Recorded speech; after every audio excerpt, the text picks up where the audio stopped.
हम पढ़ेंगे भागीरथी माझी, जो झारखंड की विभूति चल रही है, पार्ट 3 है। तो स्टार्ट करते हैं। पहला क्वेश्चन है भागीरथी माझी का जन्म कहाँ हुआ था। भागीरथी का माझी का जन्म जो है कहाँ हुआ था, क्वेश्चन है। तो तलडीहा गोड्डा में हुआ था, याद रखिएगा, और खरवार परिवार में हुआ था, याद रखिएगा। क्वेश्चन पूछ देगा कि भागीरथी माझी का जो जन्म हुआ था किस परिवार में हुआ था, तो खरवार परिवार में हुआ था। और जन्म कहाँ हुआ था, तो तलडीहा में हुआ था। ये जो तलडीहा जो गांव है ये गोड्डा में पड़ता है, ठीक है। दूसरा क्वेश्चन है भागीरथी माझी को किस नाम से जाना जाता है। ये भी क्वेश्चन है, इंपॉर्टेंट क्वेश्चन है कि भागीरथी माझी को और माने क्या नाम है। दूसरा नाम क्या है, तो बाबा जी, बाबा जी के नाम से जो है प्रसिद्ध हैं भागीरथी माझी, ध्यान रखिएगा। तीसरा जो क्वेश्चन है, खरवार आंदोलन कब प्रारंभ हुआ था। खरवार आंदोलन कब प्रारंभ हुआ था, तो 1874 में हुआ था खरवार आंदोलन प्रारंभ, झारखंड में। और खरवार आंदोलन के पूछेगा कि प्रमुख नेता कौन थे, तो जो खरवार आंदोलन जो 1874 में हुआ था, इसके जो प्रमुख नेता थे, आंदोलनकर्ता जो खरवार आंदोलन के, तो वो थे भागीरथी माझी, ठीक है। खरवार आंदोलन कब हुआ था, 1874 में, और किसके द्वारा हुआ था, तो भागीरथी माझी के द्वारा, याद रखिएगा।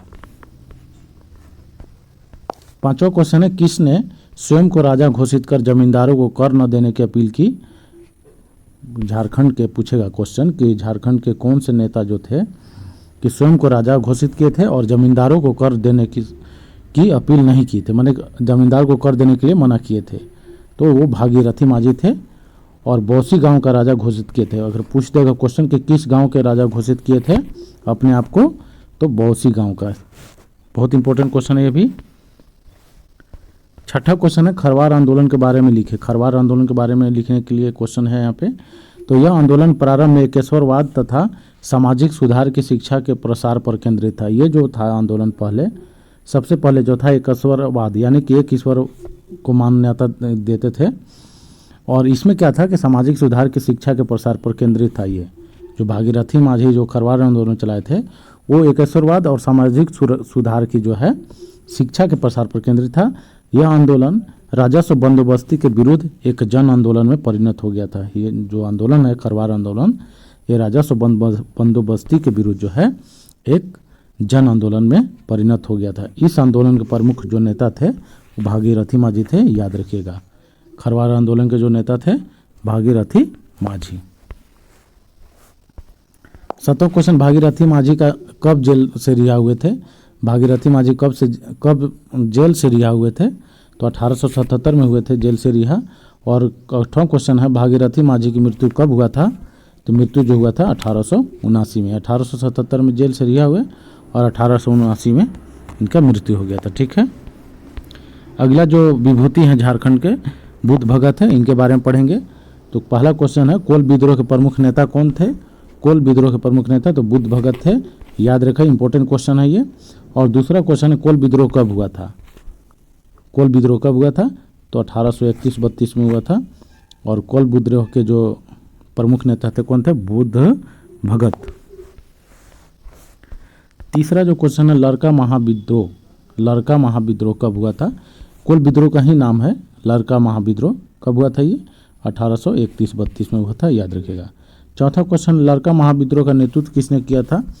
कभी कभी क्वेश्चन जो है कोल विद्रोह न कह के लड़का महाविद्रोह के नाम से आएगा, तो इनका जो नेतृत्व किए थे कोल विद्रोह या लड़का महाविद्रोह का, तो ये किए थे बुद्ध भगत, ठीक है।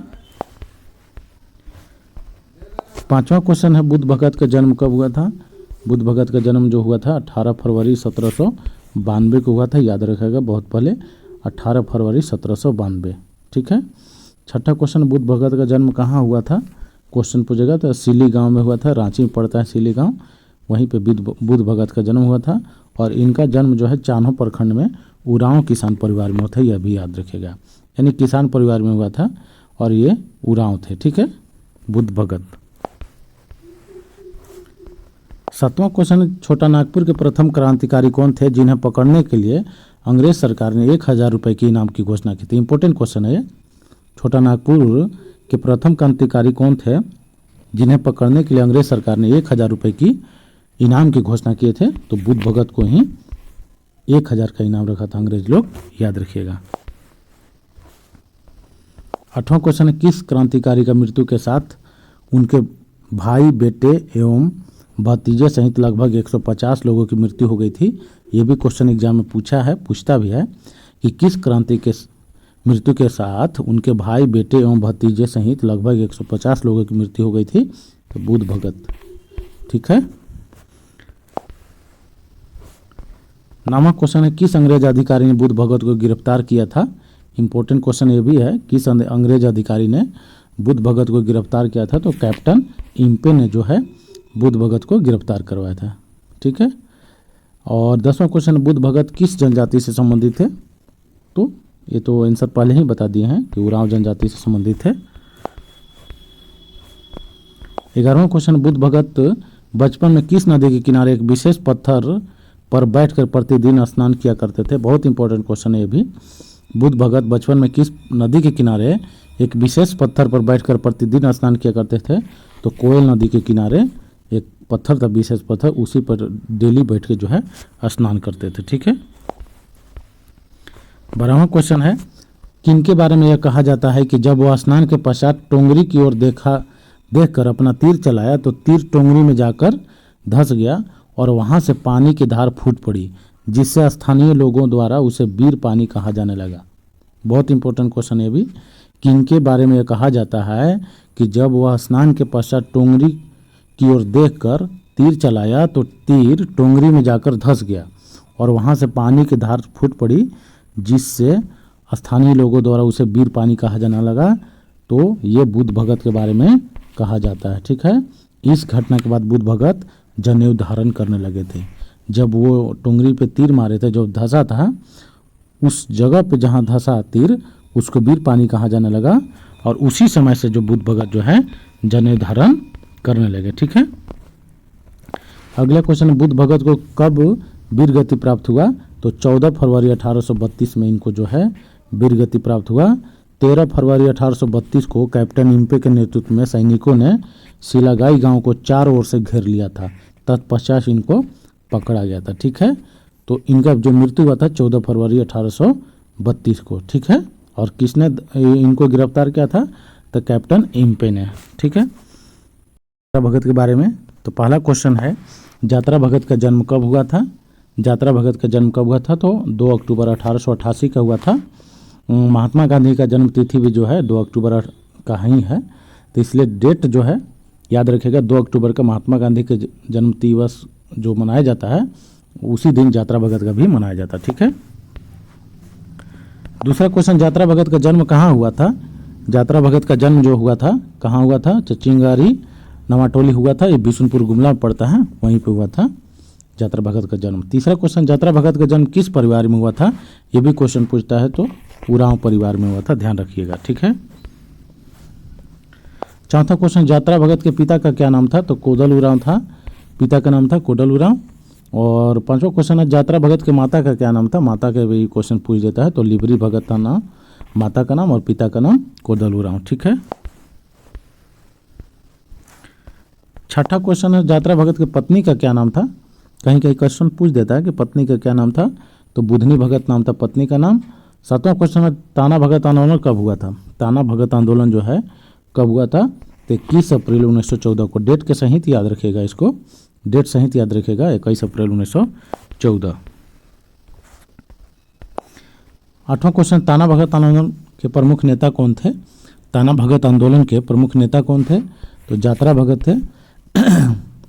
नवा क्वेश्चन है, देश की आज़ादी के बाद भारत सरकार द्वारा ताना भगत रैयत कृषि भूमि पुनर्वास अधिनियम कब पारित किया गया था। देश की आज़ादी के बाद भारत सरकार द्वारा ताना भगत रैयत कृषि भूमि पुनर्वापसी अधिनियम कब पारित किया गया था। तो 1948 में किया गया था, याद रखेगा। ये क्वेश्चन एग्जाम में पूछा है, फिर भी ऐसा क्वेश्चन है ये। 10वां क्वेश्चन है, जात्रा भगत को कब हेसराग गांव के तुरिया भगत से मती का प्रशिक्षण प्राप्त करते समय आत्मबोध की ज्ञान की प्राप्ति हुई तथा इसके बाद उन्होंने ताना भगत आंदोलन प्रारंभ किया। फिर से एक बार, जात्रा भगत को कब हेसराग गांव के तुरिया भगत से मती का प्रशिक्षण प्राप्त करते समय आत्मबोध की प्राप्ति हुई तथा इसके बाद उन्होंने ताना भगत आंदोलन का प्रारंभ किया था। तो 1914 में जो हुआ था, इनको आत्मबोध की ज्ञान की प्राप्ति हुआ था और तत्पश्चात जो है 21 अप्रैल 1914 को ताना भगत आंदोलन प्रारंभ किए थे। 11वां क्वेश्चन है, किस आंदोलन माने इनमें से कौन सा आंदोलन एक सांस्कृतिक आंदोलन है? तो ताना भगत आंदोलन जो है एक सांस्कृतिकरण आंदोलन है, याद रखिएगा, सांस्कृतिकरण आंदोलन। ठीक है। 12वां क्वेश्चन, झारखंड का कौन सा आंदोलन गांधी के आंदोलन से प्रभावित था? झारखंड का कौन सा आंदोलन जो है गांधी जी के आंदोलन से प्रभावित था? तो ताना भगत आंदोलन, याद रखिएगा, गांधी जी के आंदोलन से प्रभावित था। अहिंसात्मक था आंदोलन ये भी झारखंड में। 13वां क्वेश्चन, यात्रा भगत की मृत्यु कब हुआ था? तो 1917 को हुआ था इनका मृत्यु। क्वेश्चन पूछ देगा, यात्रा भगत की मृत्यु कब हुआ था? तो 1917 को। 14वां क्वेश्चन है, यात्रा भगत को अपने अनुयायियों को मजदूरी करने से रोकने का अपराध में उनके कितने अनुयायी के साथ गुमला के अनुमंडल पदाधिकारी की कचहरी में उपस्थित किया गया? यात्रा भगत को अपने अनुयायियों को मजदूरी करने से रोकने के अपराध में उनके कितने अनुयायियों के साथ गुमला के अनुमंडल पदाधिकारी के कचहरी में उपस्थित किया गया? तो 7। कितने? 7 अनुयायी के साथ जो है उनको अनुमंडल पदाधिकारी के कचहरी में गुमला में उपस्थित होना पड़ा। ठीक है। 15वां क्वेश्चन है, 1916 में यात्रा भगत को कितने वर्ष की सजा हुई थी? बाद में उसे इस शर्त पर छोड़ा गया कि वह अपने नए सिद्धांत पर प्रचार प्रसार नहीं करेगा और शांति बनाए रखेगा। तो 1 वर्ष का। कितना? 1 वर्ष का। ठीक है।